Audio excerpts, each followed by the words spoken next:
Bismillahirrahmanirrahim. This is your biology tutor Saad. Today we will discuss our new topic from chapter 16, that is deformities of skeleton. बेटे deformities का word निकला है किसी भी चीज़ का उसकी फॉर्मेशन का डी का जहाँ भी वर्ड आएगा ना बेटा जी वो उसके नेगेटिव रिस्पॉन्स को जो है वो शो करेगा. फॉर्मिटीज कहते हैं फॉर्मेशन को. तो एक ऐसा फिनोमेना जिसके अंदर स्केलेटन के अंदर डीफॉर्मेशन हो जाए, उसकी स्ट्रक्चर जो है वो वीक हो जाए, उसकी होल्डिंग कैपेसिटी ऑफ बोन्स या उसका सपोर्ट करने का अमल जो है वो वीक हो जाए, उसको हम डीफॉर्मिटीज ऑफ स्केलेटन में कंसीडर करते हैं. तो बेटे स्केलेटन का बेसिकली काम क्या होता है? इसने सपोर्ट करना है अपराइट बॉडी टेक्सचर को. आप बच्चे जो मूव करते हैं, हमारी बॉडी के ऊपर जो मसल्स हैं, हमारी मूवमेंट जो है ये स्केलेटन मसल्स, स्केलेटन बोन्स की वजह से जो है वो होती है. अब बेटे जब इसका स्ट्रक्चर, इसका फंक्शन जो है वो अपराइट बॉडी को रखना है, तो बेटे अब होता क्या है, सम टाइम स्केलेटन के अंदर जो है वो वीकनेस आ जाती है जो रिजल्ट करती है इन डीफॉर्मेशन को. इसके बहुत सारे काजेज हैं जो चेंज होते रहते हैं जो स्केलेटन की एफिशिएंसी को इफेक्ट करते हैं, एफिशिएंसी को जो है वो इफेक्ट कर देते हैं. बेटे आज आपकी बुक के अंदर जो है वो बहुत सारे काजेज हैं, उसको हम वन बाय वन करके डिस्कस करेंगे. ये बहुत ही इंपॉर्टेंट है. सबसे पहला है जेनेटिक कॉज. बेटे जेनेटिक का वर्ड आपको पता है जीन से निकला है, और आपके जीन कहाँ मौजूद होते हैं? जीन कहाँ मौजूद होते हैं? डीएनए में. सो बेटे डीएनए क्या है? ये आपने फर्स्ट ईयर में पढ़ा, सेकंड चैप्टर में. ये हेरिडिटी मटेरियल है. ये कैरेक्टरिस्टिक को एक जनरेशन से दूसरी जनरेशन के अंदर शिफ्ट करता है. तो बेटे जब डीएनए के अंदर कोई म्यूटेशन हो जाए, वो म्यूटेशन जो है वो एक्सटर्नल भी हो सकती है और वो इंटरनल भी हो सकती है. इसका रिजल्ट क्या है? इस म्यूटेशन का डीफॉर्मेशन कर देता है, यानी कि वो अपना एक्सप्रेशन जो है वो डिफॉर्म कर देता है. तो बेटे पहला है कैलिफ्ट प्लेट. ठीक है बेटे, ये कैलिफ्ट और प्लेट जो है ये पैलेटाइन बोन से वर्ड निकला है. बेटे आपको पता है हमारा जो मुंह का जबड़ा बनाती है ऊपर वाला, उसे हम कहते हैं मैक्सिला बोन, और जो हमारी तालू की हड्डी है उसे हम पैलेटाइन बोन कहते हैं. तालू की हड्डी. बेटे बेसिकली कैलिफ्ट का मतलब होता है कि उसके अंदर कट आ जाना. बेटे जरा यहां देखो, ये समझ लो हमारा जबड़ा है, ये उसका मैक्सिला ऊपर वाला हिस्सा है. ऊपर वाला जबड़ा जो है उसकी हड्डी को मैक्सिला कहते हैं. पैलेटाइन कहते हैं तालू की हड्डी को. बेटे ये जो आपको ब्लैक में नजर आ रहा है इसे हम कहते हैं पैलेटाइन प्रोसेस ऑफ मैक्सिला. बेटे बेसिकली अगर मैं जरा मास उतार के आपको बताऊं जरा, बेटे अगर हम देखें हमारा जो ये वाला हिस्सा है, ये सारा ये जो है वो मैक्सिला, अंदर की हड्डी को पैलेटाइन कहते हैं. अब होता क्या है, पैलेटाइन और मैक्सिला ये आपस में मेरे मिले हुए हैं. ठीक है, अब इस कंडीशन में होता क्या है, पैलेटाइन प्रोसेस ऑफ मैक्सिला, ठीक है, फेल टू फ्यूज, यानी कि जैसे ये मेरे फ्यूज हैं, इस अमल के अंदर, इस डिसऑर्डर के अंदर ये आपस में मिल नहीं पाते, बल्कि इस तरीके से एक खला सा रह जाता है, परसिस्टेंट ओपनिंग रह जाती है. परसिस्टेंट ओपनिंग रह जाती है. अब जब ये रहेगी तो बेटे ये मेरी नाक की नाली और खुराक की नाली, ओरल कैविटी और नेजल कैविटी आपस में बंद नहीं होगी. तो अब जब ये बंद नहीं होगी, इसके अंदर ये खला आ जाएगा. मैं जो भी चीज खाऊंगा पीऊंगा वो मेरे नाक के अंदर जो है वो जाएगी और मुझे सांस लेने में दिक्कत आएगी. तो इसने लिखा है इंटरफेयर सकलिंग. तो कोई भी चीज आप जब खा रहे होगे तो ये उसके अंदर मुदाखलत जो है वो करेगा, तो इस डिसऑर्डर को हम कहते हैं क्लेफ्ट पैलेट। क्या कहते हैं? क्लेफ्ट पैलेट, इसको हम नाम जो है वो देते हैं। बेटे इसी के साथ जब ये आगे बात करते हैं हम, जब लंग्स के अंदर इस तरीके से फूड चला जाए, सांस की नाली के अंदर चला जाए, तो बेटे ये एक डिसऑर्डर काज करता है। इस डिसऑर्डर का नाम है एस्पायरेशन निमोनिया। ऐसा प्रोसेस जिसके अंदर इनहेलेशन ऑफ फूड जो है वो लंग्स के अंदर हो जाए, तो इस प्रोसेस को कहते हैं एस्पायरेशन निमोनिया। बेटे आगे जो है जेनेटिक डिफेक्ट, वो है जेनेटिक काज कह लो या जेनेटिक डिसऑर्डर कह लो या डिफॉर्मेशन कह लो, वो है small size school.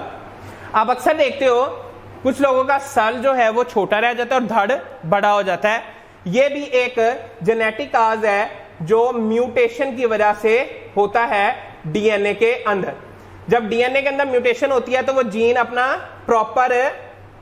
Properly function of gene is lost, तो इसकी वजह से एक बीमारी हो जाती है जिसे हम नाम देते हैं माइक्रोसेफेली। आगे है थ्रेटस। बेटे ये इन्फ्लेमेटरी है, सोजिश है, जिससे टिश्यूज भी जो है वो टूटना शुरू हो जाते हैं जॉइंट्स के, और वहां सोजिश जो है वो हो जाती है, तो इसको हम कह देते हैं अर्थराइटिस। अर्थराइटिस के 100 डिफरेंट टाइप्स हैं, उसमें से एक आपकी उसने यहां डिस्कस की है ऑस्टियोथ्राइटिस। ये क्रोनिक अर्थराइटिस है जो जेनेटिक कास्ट की वजह से होती है। बेटे ऑस्टियो का जहां भी वर्ड आएगा ना तो मतलब होगा बोन, और जहां अर्थराइटिस का वर्ड आ जाएगा वहां हो जाएगा इन्फ्लेमेशन। इन्फ्लेमेशन का मतलब क्या है? सोजिश का हो जाना। तो बेटे इन्फ्लेमेशन अर्थराइटिस कहां करता है? जॉइंट्स के अंदर। सो बेटे दो टर्म्स होती हैं, एक को हम कहते हैं अक्यूट, एक को हम कहते हैं क्रोनिक। अक्यूट जो है वो शिद्दत वाली होती है पर थोड़े अरसे के लिए होती है। क्रोनिक जो है वो शिद्दत वाली होती है और लॉन्ग टर्म होती है, इसको क्योर करना मुश्किल होता है। बेटे यहां हमने पहला डिफॉर्मिटीज का जो कॉज है उसको स्टडी कर लिया है, हमने बात कर ली है जेनेटिक कॉज की। अब हम मूव करने लगे हैं सेकंड की तरफ, दैट इज हार्मोनल कॉज। बेटे इसके अंदर सबसे पहला है ऑस्टियोपोरोसिस। ऑस्टियो बोन, पोरोसिस का मतलब है उसका सुराखदार हो जाना, उसका पोरवस हो जाना। लेट्स सपोज ये एक बोन है, ठीक है। अब इसके अंदर से अगर मिनरल्स बाहर निकल जाएंगे, बोन्स के अंदर रिकोर्शन हो जाएगी, यानी कि मिनरल्स का आउट हो जाना, तो इसके नतीजे में बेटे होगा क्या?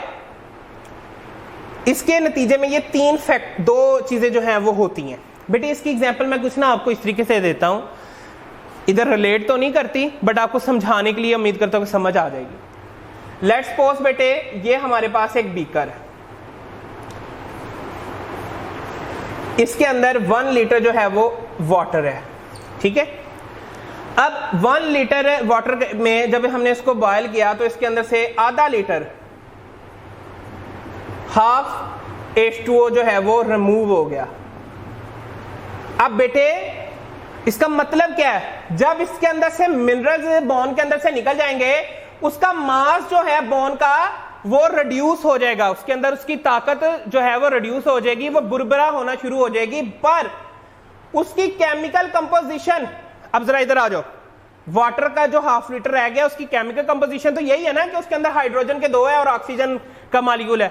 इसी तरीके से उस बोन की केमिकल कंपोजिशन और मैट्रिक्स और उसके अंदर जो फाइबर्स हैं, जो उसके अंदर कोलेजन है, वो तो रिमेन्स कांस्टेंट ही रहेगा ना,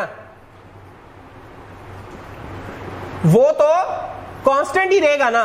तो बेटे ये इसका कहने का मतलब है। अब बेटे ये ऑस्टियोप्रोसिस कॉज किसके अंदर होती है, ये करता क्या है, ये नुकसान क्या देता है, हमने इसकी तरफ जो है वो अब बात लेके जानी है। बेटे एजेड वुमेन जिनकी उम्र 40 से 50 तक आती है, ठीक है, ये उनके अंदर मोस्टली होता है। ये एरो नीचे का मतलब है कि जब लो लेवल ऑफ एस्ट्रोजन, ये एक हार्मोन है, फीमेल ग्रोथ हार्मोन,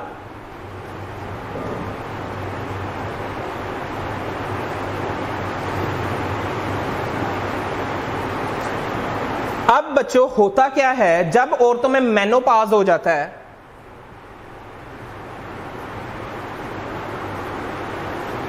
तो बेटे उस दौरान ये एस्ट्रोजन हार्मोन जो है इसका लेवल लो हो जाता है। इसका एक फैक्ट क्या है बेटे, आपको मैंने बताया था बोन्स के 3 सेल्स होते हैं, ओस्टियोब्लास्ट, ओस्टियोसाइट एंड ओस्टियोक्लास्ट। अब जब ये लेवल लो होता है, इन दोनों का लेवल भी डिक्रीज कर जाता है और बोन डिसॉल्विंग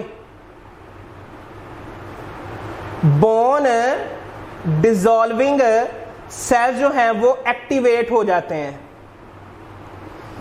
जब ये एक्टिवेट हो जाते हैं तो बोन जो है वो क्या होना शुरू हो जाती है बेटा जी, वो बुरबुरी होना शुरू हो जाती है, वो कमजोर होना शुरू हो जाती है, गेटिंग वीक, उसकी स्ट्रेंथ जो है वो लॉस होना शुरू हो जाती है।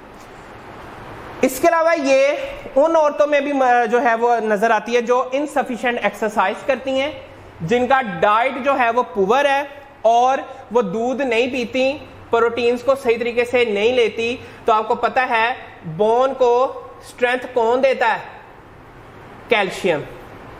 सो जब ये भी लो होगा, प्रोटीन्स भी नहीं होंगे, तो तब भी ऑस्टियोप्रोसिस जो है वो होगी। इसके अलावा जो लोग जो है स्मोकिंग करते हैं उनके अंदर भी इस बीमारी के होने के चांसेस ज्यादा हो जाते हैं। तो बेटे इसके साथ जो है वो आज हमने हार्मोनल कॉज को भी डिस्कस कर लिया और जेनेटिक कॉज को भी डिस्कस कर लिया। आज हमने बेसिकली डिफॉर्मिटीज ऑफ स्केलेटन को स्टार्ट किया है, ठीक है। हमने देखा कि स्केलेटन का रोल क्या है, फिर हमने जेनेटिक कॉज उसका डिस्कस किया है जिसमें कैलस प्लेट है, ठीक है। फिर उसके बाद हमने एस्पायरेशन निमोनिया देखा, माइक्रोसेफेली और एथ्राइटिस, फिर ऑस्टियोथ्राइटिस, उसकी हमने इस टाइप को स्टडी कर लिया। इस तरीके से हमने अपना जेनेटिक कॉज जो है उसको स्टडी किया।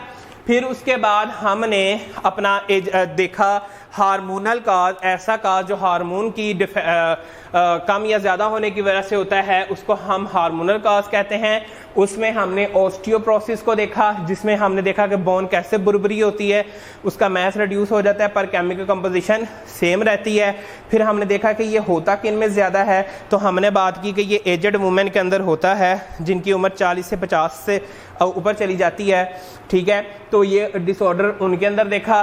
फिर हमने देखा कि इसके अंदर होता क्या है कि कौन सा हार्मोन डिस्टर्ब हो जाता है, एस्ट्रोजन।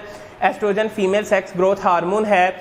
जब मेनोपॉज होता है लेडीज़ के अंदर जिनकी उम्र 40 से 50 तक या इससे ज़्यादा है, तो ये हार्मोन जो है वो कम हो जाता है। जैसे ही वो कम होता है हार्मोन, तो हमारे जो ऑस्टियोब्लास्ट और ऑस्टियोसाइट सेल्स होते हैं ये उनको नेगेटिवली अफेक्ट करता है और स्टार्ट कर देता है ऑस्टियोक्लास्ट सेल को, यानी कि बॉन्ड डिसॉल्विंग सेल्स को। जब वो बॉन्ड डिसॉल्विंग सेल्स स्टार्ट हो जाते हैं तो बेटा जी क्या होता है, वो वहाँ बोन को बुरबुरा कर देते हैं।